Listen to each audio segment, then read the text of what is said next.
के बच्चे को लाड़ दो, प्यार दो, लेकिन 5 वर्ष से जैसा बच्चा आपका ऊपर बढ़ने लग जाए तो 10 वर्षाणी ताड़ एत, ताड़ना दो। ताड़ना का मतलब ये नहीं कि मारो और पीटो, नहीं, उसे अपने नजरों के सामने रखो कि कहाँ जा रहा है, किसकी संगति कर रहा है, क्या काम कर रहा है, फालतू घूम तो नहीं रहा, उसको देखो, ताड़ो। 10 वर्षाणी ताड़ेत और प्राप्त एसु 16 वर्षे पुत्र मित्र सदाचरेत। 16 वर्ष तक अगर पुत्र बड़ा हो गया और जहां पिता के जूते पुत्र को आने लग जाएं तो समझ लेना पुत्र मित्र सदाचरेत। 16 वर्ष के बाद वो आपका पुत्र नहीं, वो आपके मित्र के समान हो गया, मित्र के समान। फिर सलाह लेना पड़ेगा आपको, कोई भी काम करोगे सलाह लोगे कि बेटा ये काम कर रहा हूं, बता क्या करूं, क्योंकि वो मित्र के समान हो गया ना। इसीलिए मैं फिर कहूंगा बेटों को अपने संस्कार दो साहब, कार्य देने की आवश्यकता नहीं है। अगर संस्कारवान आप अपने पुत्रों को बना लोगे तो हम ये नहीं कहते कि 4 पुत्र हों, 1 पुत्र हो, अगर संस्कारवान बन गया तो वो आपको वैकुंठ पहुंचा ही देगा, पहुंचा ही देगा।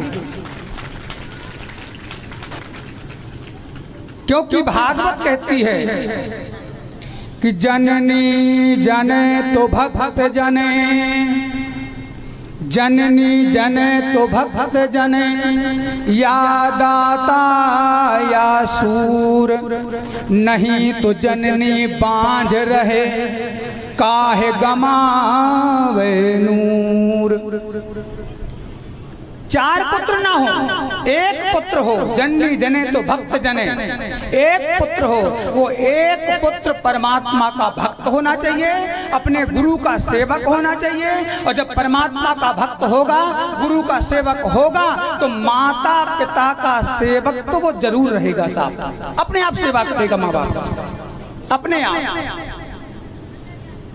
आज ध्रुव जी महाराज अपनी माँ को लेकर पहले गए हैं, पहले माँ गई है आगे के विमान में, पीछे के विमान में ध्रुव जी महाराज जा रहे हैं। लेकिन कब? जब पार्षदों ने कह दिया कि आगे के विमान में आपकी माँ जा रही है। ध्रुव जी ने कहा कि मेरी माँ भगवान के वैकुंठ में भी नहीं मिलेगी, क्योंकि यदि माँ आज मैं भगवान के वैकुंठ जा रहा हूँ, अगर मैं 5 वर्ष की आयु में भगवान को पाया हूँ तो किसकी देन है? मेरी माँ की।